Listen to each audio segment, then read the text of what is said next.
On a trouvé un rire plus fort que celui de Juliette Arnaud. Il y a quand même Marina Chiche. Ne vous effrayez pas. Oui, mais il est en domineur. Ouais, ben voilà. Attention, riez pas. Reculez-vous parce que les exercices sont pas. Reculez-vous parce que parfois les exercices sont très très drôles avec Alex Vizorek. Donc faites attention. Oui, mais là, c'est pas pour rire parce que grosse annonce dans les médias. J'espère que vous êtes au courant. Michel Drucker change de chaîne. Oui. Il faut reprogrammer la télévision. Moi, j'avais France 2 en 1 pour être sûr de tomber dessus le dimanche en allumant. Il va falloir mettre France 3. Voilà, mais c'est pas non plus ouf comme changement.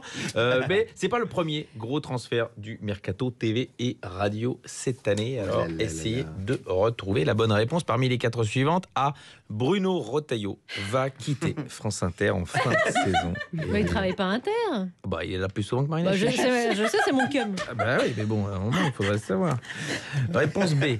Marlène Schiappa va passer du Conseil des ministres à C8 et elle présentera Touche pas à mon license brésilien. Non. C'est possible. C'est possible. C'est très facile. C'est un exercice. Hein. Réponse C. À la rentrée, Patrick Poivre d'Arvor va présenter une émission sur Ushuaïa TV. Ça, c'est pas impossible. C'est pas impossible. C'est le principe des exercices. Et réponse D. François Audouin, notre réalisateur, va passer de co-animateur hier à Pôle emploi spectacle demain. Tu sortiras par la porte de derrière du coup. Il y a une réponse E. Il y a Alex Vizorek chez Cyril Hanouna. C'est en train de se A négocier. priori, ça se négocie. On avance. Alors, la reconversion de l'ex-ministre des Transports Jean-Baptiste Djebari chez l'armateur CMA-CGM a été recalée par la Haute Autorité pour la transparence de la vie publique. Oh, Le la pauvre n'aura tristesse. pas le boulot.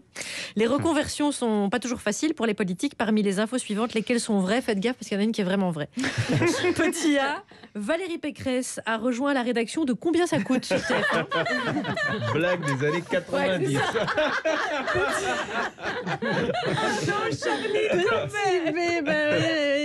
Vous savez, c'est vendredi du mercredi. C'est une petite semaine. Donc, Jean-Marie Le Pen est devenu opticien à Meudon.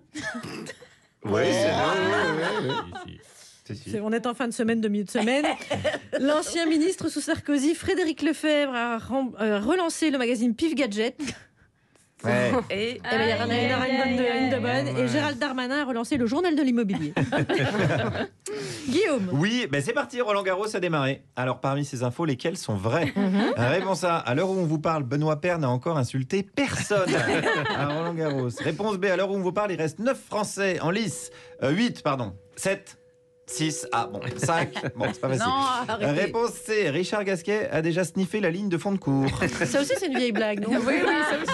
Pour les références, Réponse D, comme sport de riche, Alex Vizorek préfère le golf. C'est vrai. Ah mais t'as pas la réponse. J'aide les gens. Et 10 réponses.